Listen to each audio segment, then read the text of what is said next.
আমার নাম গোপাল দাস। আমি কৃষ্ণনগর নদিয়া ডিস্ট্রিক্ট থেকে এসেছি। ছেলেপেলেরা তো 10 বছর বয়স থেকে নেশা ভাঙ করে। আমার অতিরিক্ত নেশা ভাঙের বয়স হচ্ছে 16 থেকে 17, 18। আমার ভাই আমাকে লাথিও মেরেছিল। দিয়ে ওর মতো নাম নেওয়ার পর থেকে আজকে 5 বছর হয়ে গেল। আজকে গন্ধ শুকলে কেমন লাগে, বমি লাগে।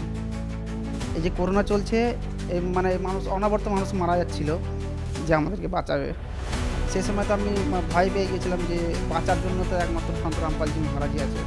আমি তাদেরকে একটাই বার্তা দিতে চাই, যদি মানব জন্মে একবার পেয়েছে এই জন্ম বারে বারে আসবে না।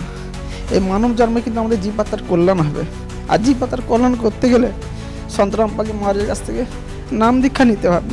আর যদি সন্ত রামপালজি মহারাজ গোল্ডেন চান্স যদি আজকে না নেয়, সে সারা জীবন এই 84 লক্ষ নিতে আবার ঘুরে যাবে, আবার কষ্ট ভোগ করবে। আমি তাদের কাছে প্রার্থনা আর্থে বলি যে আজকে সন্ত রামপালজি মহারাজ স্বয়ং কবির পরমেশ্বর আমাদের মাটিতে এসেছে, তার সেই চান্সটা যেন কেউ না হারায়। আজকে তারা গুরুদেবের কাছ থেকে নাম দীক্ষা নিয়ে তাদের জীবাত্মার জন্য কল্যাণ করে।